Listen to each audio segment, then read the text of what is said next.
Selamat datang di podcast Bagi Horor.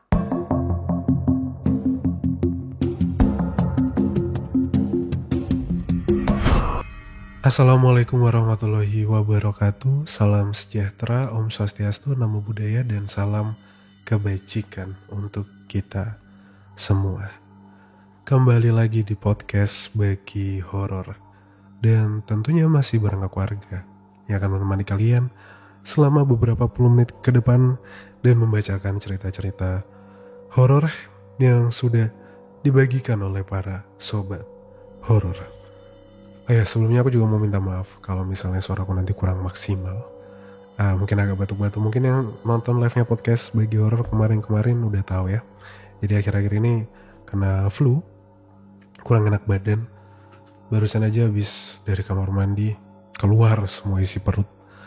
Gak enak banget badan teman-teman. Aku harap kalian selalu jaga kesehatan, hati-hati, cuacanya lagi gak jelas. Tadi tuh gara-garanya aku keluar ada urusan, anginnya kenceng banget. Angin kenceng, pulang kayak masuk angin deh. Sebenarnya tadi udah sehat, paginya udah enakan lah badan. Kayaknya udah bisa lah keluar-keluar gitu. Sudah ada urusan, keluar, balik-balik meriang lagi, gak enak lagi. Jadi aku harap kalian jaga kesehatan teman-teman, makan yang teratur. Tadi aku diisi makan berapa sendok, 2-3 sendokan kalau gak salah. Itu udah mau keluar lagi rasanya. Jadi aku harap kalian tetap jaga kesehatan ya. Kita akan bacakan dulu cerita-cerita pendek dari para sobat horor kali ini. Buat yang nungguin cerita Bang Dioseta, Bang Dioseta udah mampir ke live kemarin. Terus katanya mau ngirimin dan bebas bacain cerita Twitter yang mana aja kata Bang Dioseta yang ada di Twitternya. Jadi kalau kalian punya requestan, Bang bacain cerita Bang Dioseta yang ini dong, ntar aku bacakan untuk kalian. Thank you Bang Dioseta ya. Oke, langsung aja kita masuk ke cerita-cerita untuk hari ini. Pasang headset kalian, tutup pintu, matikan lampu. Podcast Bagi Horor siap membagikan ceritanya. Selamat mendengarkan. Cerita pertama berjudul Siapa Yang Barusan Lewat. Sebuah cerita dari sobat horor yang bernama Pins. Kita langsung bacakan ceritanya. Salam kenal Mas Arga, salam sejahtera, dan semoga kita semua selalu dalam keadaan baik. Amin, amin, amin. Saya Pins dari Yogyakarta, tapi mohon jangan menyebutkan alamat email saya ya Mas. Ini pertama kalinya saya memberanikan diri untuk mengirimkan cerita horor ke sebuah podcast. Dan semoga tidak menjadi yang terakhir kalinya. Oleh karena itu, saya mohon maaf sebelumnya kalau dalam bercerita mungkin akan ada typo atau kurang tertata baik dari segi bahasa ataupun kronologi ceritanya. Izinkan saya untuk membagikan pengalaman mistis yang sebenarnya dialami oleh istri saya ketika dia masih berada di bangku SMA dan masih berdomisili di kota B, Sumatera Selatan. FYI, saya sudah diberi izin oleh istri saya untuk membagikan pengalaman ini. Saya akan menceritakannya memakai POV istri saya untuk mempermudah Mas Arga dan para pendengar podcast Bagi Horor. Begini ceritanya. Peristiwa ini aku alami langsung ketika masih duduk di bangku SMA. Tapi maaf, aku lupa di kelas berapa saat itu. Waktu itu, adik perempuanku dan almarhum orang tua sedang tidak di rumah untuk 2 hari karena mereka ikut konvoi mobil antik keluar kota. Jadi aku sendirian di rumah kami. Atas izin orang tuaku, aku mengajak salah satu temanku di sekolah, sebut saja namanya Yanti, untuk menginap dan menemaniku di rumah. Bak gayung bersambut, Yanti pun menyetujui ajakanku. Kami menaiki angkot menuju rumahku sepulang sekolah, sekitar pukul 4 sore. Rumahku adalah rumah 2 lantai, yang berada di sebuah komplek perumahan. Tapi lokasi rumahku tidak jauh dari rel kereta api dan jalan raya, di mana transportasi umum biasa menurunkan para penumpangnya. Sesudah menuruni angkot, kami hanya perlu berjalan kaki selama 5 menit menuju ke rumahku. Setibanya di rumahku, kami makan bersama sambil nonton TV di ruang tengah dan ngobrol topik ngalor ngidul, layaknya anak remaja pada umumnya. Tak lupa, kami juga mengerjakan PR bersama yang harus dikumpulkan besok di sekolah tentunya. Yanti ini tergolong remaja yang pintar dan punya disiplin yang tinggi. Jadi sesudah dia menunaikan sholat selaku kewajibannya sebagai seorang muslim, Yanti mulai agak mengantuk dan mengajakku untuk ngobrol di kamar yang akan kami pakai tidur. Maksudnya, supaya kami bisa langsung tertidur kalau sudah tidak bisa menahan kantuk lagi nantinya. Kamarku dan adik perempuanku sebenarnya ada di lantai 2, tapi aku berinisiatif untuk memakai kamar orang tuaku yang ada di lantai 1. Supaya kami juga lebih mudah jika mau ke kamar mandi ataupun kemana yang letaknya juga di lantai 1, dekat sama dapur. Long story short, kira-kira menjelang 11 malam, Yanti terlihat sudah tertidur. Sedangkan aku masih membaca komikku karena belum terlalu mengantuk. Pada masa itu walaupun sudah ada handphone, tapi sebagian besar rumah juga masih memiliki pesawat telepon lawas yang akan berdering nyaring jika ada yang menelpon. For your information, pesawat telepon kami ada di meja kecil di bawah tangga yang berseberangan dengan meja makan di ruang tengah. Karena memang hari sudah larut, maka sebagian besar lampu di ruang utama sudah kumatikan. Aku hanya menyalakan lampu pagar, teras lantai 1, balkon lantai 2, dan halaman belakang serta dapur di dekat ruang tengah yang kebetulan warna lampunya itu agak kekuningan dan agak temaram. Namun, setidaknya sinar kuningnya masih memberi cukup cahaya kalau kami keluar dari kamar orang tuaku untuk menuju ke satu-satunya kamar mandi kami yang berada di ujung di dekat dapur. Tiba-tiba, telepon di rumahku berdering, nyaring. Aku bangkit dari kasur untuk keluar kamar sambil membawa komikku. Berbekal sedikit cahaya kekuningan dari lampu dapur, aku menuju ke meja telepon di ruang tengah di bawah tangga dari pintu kamar, tanpa menyalakan lampu ruang tengah. Aku berasumsi bahwa mungkin orang tuakulah yang menelpon untuk mengecek kondisiku di rumah.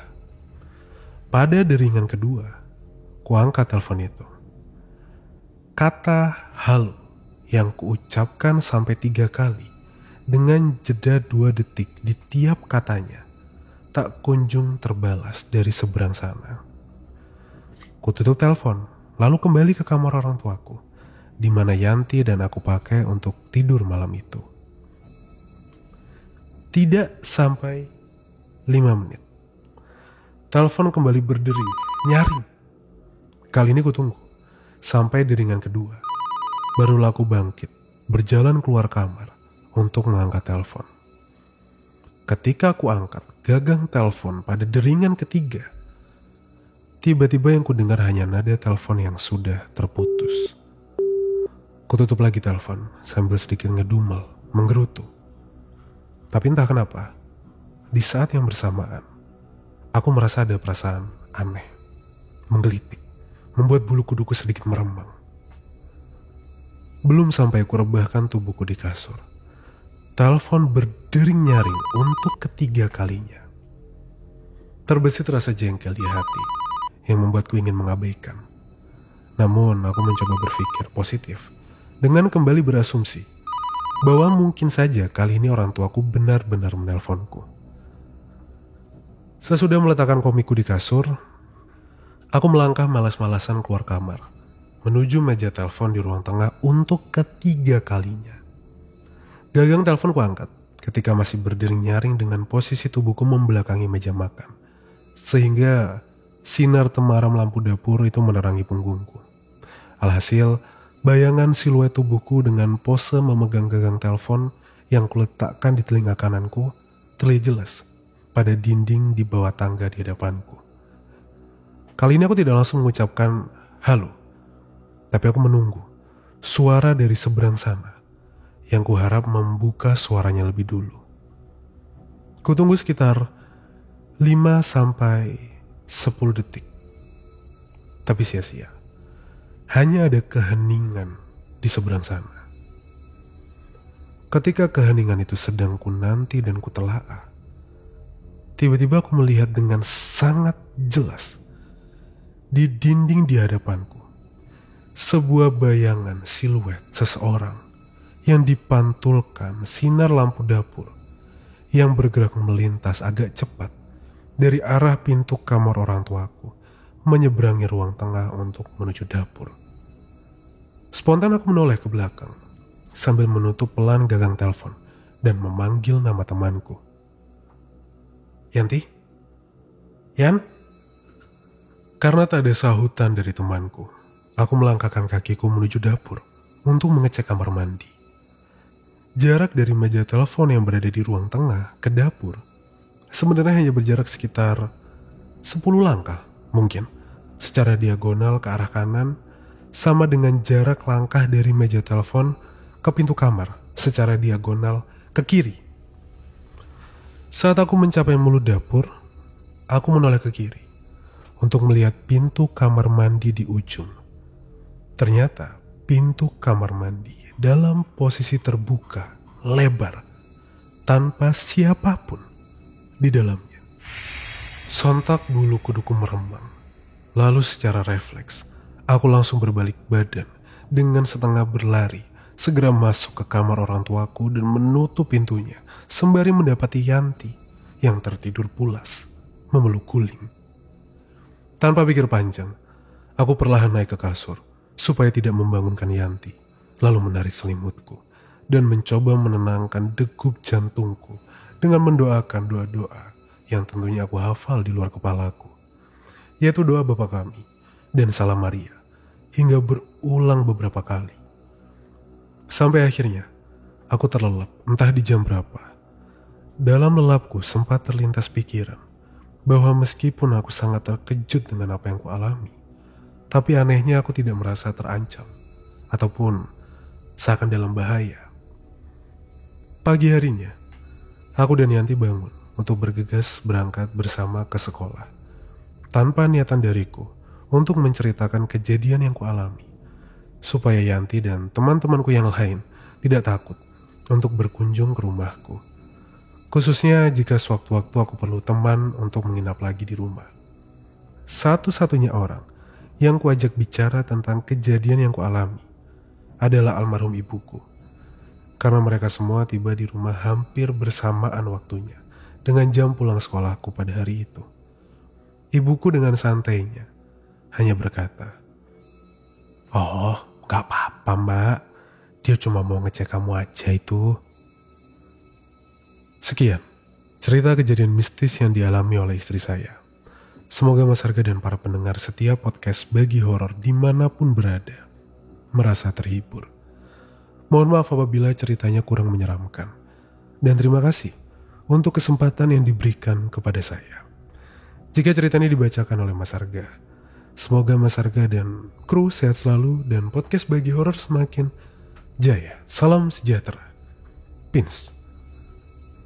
Salam sejahtera, terima kasih Mas Pins sudah berbagi salah satu kisah istrinya mengangkat telepon. Dan ternyata waktu, jadi kalau aku bayangin sedikit tempatnya nih teman-teman ya, mungkin ada beberapa di antara kalian yang bingung waktu aku bacain cerita tadi. Jadi kayak posisi teleponnya itu di tengah-tengah, antara kalau ke kanan dapur, kalau kiri balik ke kamar. Nah waktu angkat telepon, itu bayangan dari dapur itu menyinari dia, siluet bayangannya istrinya Mas Pins ini ke tembok. Dan waktu dia lihat tembok, dia lihat ada yang keluar dari kamar lari ke dapur. Paham kan maksudnya? Terus dipikir itu si Yanti, temennya kan. Telepon ditutup, dicari, gak ada siapa-siapa di dapur. Ngomong-ngomong soal telepon, by the way thank you ya Mas Pins sudah berbagi kisah istrinya di podcast Bagi Horor. Tadi siapa yang lewat, itu judulnya kan, siapa yang lewat barusan. Tapi ngomong soal telepon rumah, aku tuh selalu dapat vibes serem gitu, vibes serem, vibes nggak enak kalau kita bicarain telepon rumah ya. Karena dulu telepon rumah itu digunakan kalau dalam keadaan waktu aku kecil ya. Waktu aku kecil enggak. Waktu aku kecil itu telepon rumah itu selalu dipakai dalam keadaan darurat. Ketika handphone nggak diangkat, biasanya baru telepon rumah. Dan telepon rumah biasanya memberi kabar yang nggak enak. Ini pas pengalamanku ya. Telepon rumah memberi kabar nggak enak karena kalau udah telepon rumah, apalagi waktu diangkat halo, ternyata salah satu keluarga yang biasanya telepon ke handphone, karena aku kecil tuh udah 2000-an ya, jadi udah ada handphone lah. Kalau nggak telepon ke handphone, tiba-tiba telepon ke telepon rumah, itu berarti ada sesuatu yang penting dan darurat. Kalau pengalamanku, makanya dulu kalau tiba-tiba jam let's say setengah 12, jam 12 tiba-tiba ada telepon rumah, itu kayak nggak aku doang, orang tua aku pun kayak berasa deg-degan, ada berita apa ini? Kok sampai ada telepon rumah? Pas diangkat ternyata entah salah sambung, entah nggak ada suaranya kayak ceritanya Mas Pin barusan. Dulu tuh SD, aku pernah siang-siang, ibuku tidur siang, aku disuruh tidur siang nggak mau. Aku waktu itu main entah main apa, robot-robotan atau apa gitu SD. Tiba-tiba telepon rumah bunyi, dring. Babu telepon gitu, bangunin ibuku. Angkatan sendiri. Aku angkat kan. Tanya siapa? Angkat, set, gak ada suaranya. Udah aku tutup. Nah waktu itu kan lagi zamannya dulu tuh cerita-cerita horor kayak SMS tau gak? SMS yang sebar SMS ini ya, kecelakaan segala macem. Kan dulu diceritain tuh sama mbak-mbakku tuh, mbak sepupu gitu kan. Ada kecelakaan segala macem, dia bisa telepon. Kalau kamu dengar suaranya kamu harus tolong dia. Nah gitu-gitu dulu. Aku tutup kayak, waduh, apa ini jangan-jangan gitu. Merinding, wah gitu. Itu merindingnya semerinding-merindingnya bro. Zaman itu ya. Siangnya waktu kecil tuh kayak sepi, sunyi, kayak tengah malam gitu rasanya siang zaman dulu tuh. Terus momen itu, terus aku dapet SMS juga. Nanti ada pocong. Wah itu juga ketakutan bro.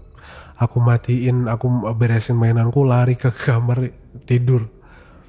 Terus kan mainan gambar-gambar gitu yang dilempar-lempar kan. Terus mainan, udah zaman komputer kalau gak salah waktu itu. Main yang tembak-tembakan gitu. Serem dah, siangnya zaman dulu tuh serem. Apalagi bicara soal telepon rumah. Sekali terima kasih ya untuk Mas Pin sudah berbagi pengalamannya. Sekarang kita lanjut ke cerita berikutnya. Cerita berikutnya ini pengalaman horor berangkat mancing dini hari. Kemarin di live itu udah ada 2 cerita soal mancing yang belum aku bacakan di podcast. Jadi mungkin nanti aku bakal juga baca di podcast, tapi ini beda nih. Ini pengirim yang lain. Kita coba bacakan. Sebuah pengirim bernama Ilham, sobat horor bernama Ilham. Langsung kita masuk ke cerita yang kedua. Pengalaman horor berangkat mancing dini hari. Halo kak, kenalin, aku Ilham. Aku mau ceritain pengalamanku sendiri waktu kecil dulu.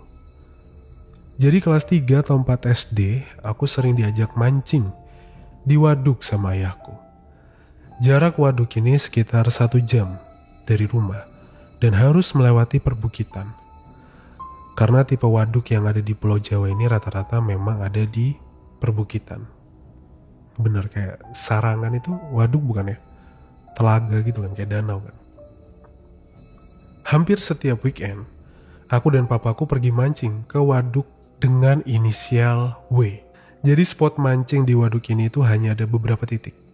Dan untuk bisa dapat spot mancing tersebut, para pemancing ini berangkat sedini mungkin untuk kebagian spot mancing. Apalagi di weekend, itu bahkan ada yang berangkat di malam sebelumnya. Kalau aku dan papa selalu berangkat mancing sekitar jam 3 pagi dini hari. Itu pun biasanya nggak kebagian tempat dan terpaksa pulang. Sebetulnya, setahun 2 tahun rutin berangkat mancing dini hari. Nggak ada hal yang aneh-aneh. Sampai waktu itu, kelas 6 SD, berangkatlah kami mancing. Seperti biasa, jam 3 pagi. memasuki hutan, tiba-tiba aku mulai mual rasanya. Mungkin karena perjalanan yang berkelok-kelok ya, belok-belok, jadi mabuk darat. Di situ aku pengen muntah dan bilang papaku untuk stop motornya. Pergilah aku ke bawah pohon asem, mengeluarkan hajatku. Pas aku balik badan, tiba-tiba ada benda kayak tas kresek putih itu terbang ke atas pohon asem tersebut. Aku lumayan takut waktu itu. Soalnya pas aku menganalisa kejadian itu secara logika, kayak gak nyampe aja logikaku. Karena benda putih tadi tuh terbangnya cepet banget dan bener-bener vertikal ke atas terbangnya. Aku pun balik ke motor dengan perasaan takut sekaligus penasaran dan gak sempet cerita apa-apa ke papaku. Lanjutlah perjalanan kami, sampai alhamdulillah di waduk dengan selamat. Biasanya kami pulang ke rumah itu sore lah, ya jam 5 sore lah udah sampai rumah. Karena kan harus bersihkan ikan-ikan itu kan sebelum maghrib. Malam harinya di meja makan aku ceritalah ke papaku tentang kejadian dini hari tadi, pagi tadi. Dan kata papaku, karena beliau ini juga sering berangkat mancing sendiri malam-malam, memang di daerah itu sering ada hal-hal aneh. Papaku sendiri cerita, dia pernah lihat hal yang sama. Kayak kresek putih gede yang kita kalau dari supermarket belanja banyak itu kan gede ya. Tapi itu melayang-layang di atas pohon. Kayak gerakannya itu kanan kiri. Jadi bukan ketiup angin. Pernah juga nih dapat cerita dari teman mancingnya. Menurutku ini lumayan ekstrim. Jadi dia pernah berangkat mancing tengah malam. Tiba-tiba ada sosok jubah merah terbang dari sisi kanan ke kiri cepet. Dan tiba-tiba dia ngaku bahwa ada cahaya terang putih itu silau banget depan matanya. Alhasil dia gak bisa lihat dong. Terus nubruklah pohon asem. Kebetulan di jalan itu kan emang banyak gitu, di hutan itu banyak pohon asemnya di kanan kiri jalan. Emang sengaja ditanam sama dinas terkait. Tapi untungnya dia selamat. Cuma retak tulang rusuk dan udah bisa aktivitas seperti biasa. Mungkin penampakan itu gak seberapa ya dibanding penampakan ekstrim yang lain. Tapi buat aku itu berkesan. Karena itulah satu-satunya pengalamanku yang benar-benar lihat bentukannya seperti apa. Itulah pengalamanku. Terima kasih podcast Bagi Horor sudah membaca ceritaku. Terima kasih untuk Mas Ilham sudah berbagi pengalamannya. Serem itu Mas. Apalagi yang terakhir, temennya bapaknya Mas Ilham ini, itu ekstrim. Kayaknya gak cuma Mas, gak untung juga sih. Ya alhamdulillah sih selamat ya. Tapi gak cuma retak tulang rusuk dong. Tulang rusuk tuh di depan kan. Rusuk tuh di mana ya? Iya depan kan, yang ngelindungi paru-paru kan. Wah ya sakit sih. Maksudnya pasti butuh waktu untuk recovery sampai benar-benar sembuh dan bisa aktivitas seperti biasa kan. Wah berarti temennya tuh hampir aja kalau melenceng dikit, nabrak lebih kenceng dikit aja mungkin udah parah ya kecelakaannya. Tapi alhamdulillah ya mungkin ya itu memang banyak yang selalu bilang kan hari sial gak ada di kalender. Nah kita harus tetap hati-hati. Kadang kecelakaan bukan hanya dari kesalahan pengemudi lain ataupun dari kesalahan kita. Kadang kayak gini nih, kecelakaan datang dari hal-hal yang supranatural. Aneh gitu. Tiba-tiba dia lihat ada yang terbang kanan kiri terus ada cahaya terang. Itu kan seandainya kendaraan kan pasti tin gitu kan, ke klakson kan. Atau itu apa? Tiba-tiba muncul sesuatu yang terang itu kan aneh. Bang kita harus selalu hati-hati, apalagi di tempat-tempat yang kiranya sepi, banyak hutan-hutan, pohon-pohon yang dimana kayaknya ini tempat mereka deh gitu. Supaya kita lebih banyak untuk baca doa, lebih banyak inget sama yang di atas. Kayak ceritanya Mas Pin tadi, istrinya langsung baca doa Bapa Kami sama Bunda Maria ya tadi ya. Langsung baca doa pokoknya, langsung baca doa supaya Salam Maria, doa Salam Maria dan doa Bapa Kami. Dengan berdoa lebih tenang gitu rasanya, lebih tentrem, lebih tenang perasaan, lebih merasa, pastilah lebih merasa dilindungi gitu kan. Kalau muslim kan baca ayat kursi, baca yang hafal aja deh. Karena yang gak hafal kan susah kalau dibaca. Terima kasih untuk Mas Pin sudah membagikan ceritanya. Kita sekarang lanjut ke cerita ketiga sekaligus cerita terakhir kita untuk malam hari ini untuk menemani kalian. Sebuah cerita yang berjudul Tadinya Dua, Kok Jadi Tiga? Sebuah cerita dari Mas Arman. Langsung kita masuk ke cerita yang ketiga. Assalamualaikum Bang Arga. Waalaikumsalam. Perkenalkan aku Arman. Aku ingin menceritakan cerita pendek pengalaman mistisku. Sebenarnya ini bukan pengalaman pribadiku, ini adalah pengalaman ibu dari temanku. Saat itu aku bersama temanku, karena kita bosen, akhirnya aku sama temanku ini nyari jangkrik di sawah dekat rumah. FYI, rumahku itu hanya berjarak kurang dari 5 meter dari sawah itu. Sekitaran jam 9 malaman lah waktu itu. Pada saat belum larut tuh, belum terlalu malam, kita ditemani sama temen yang lebih tua. Kita panggilnya Mamas. Tapi setelah mereka pulang, tinggallah aku sama temenku, cuma berdua doang. Kami lanjut cari jangkrik sampai sekitar jam 11 malam. Lagi asik-asiknya cari jangkrik, kami dipanggil sama ibunya temanku buat pulang karena udah malam kan, udah jam 11 ini kan. Waktu aku sama temanku pulang, kami diceritain sama ibunya temanku. Kami dikasih tahu, tadi satu lagi siapa? Katanya. Karena menurut pengakuan dari ibunya temanku, di sawah tadi itu ada 3 orang. Sedangkan kami merasa itu kami tinggal berdua doang, gak ada orang lain. Terus katanya ibu temanku ini, rupanya tuh sesosok anak kecil. Kan gak terlalu kelihatan kan kalau dari jauh kan. Yang jelas kelihatannya anak kecil, seumuran sama aku sama temanku karena tingginya sama. Kami bingung di situ. Orang mama sudah pulang, lagian mamasnya lebih tua daripada kami kan. Terus di situ kami tinggal berdua doang. Tapi ibunya temanku ini ngapain bohong kan? Gak mungkin. Dan ibunya temanku yakin kalau ada satu orang lagi yang ada di dekatku, yang jaraknya itu bahkan kurang dari 1 meter katanya. Kita dempet-dempetan nyari jangkrik. Dan sampai sekarang, aku, ibunya temanku, bahkan sama temanku sendiri, kami itu masih gak tahu siapa yang ada di dekatku waktu itu. Karena ibunya temanku sampai sekarang yakin kalau waktu itu kami itu bertiga nyari jangkrik. Sekian untuk pengalaman hororku, atau lebih tepatnya ibu temanku yang ngelihat kami. Aku sih gak ngerasa ada apa-apa di sekitar waktu itu, karena aku berasanya cuma berdua. Maaf jika ada salah kata. Aku Arman, pamit undur diri.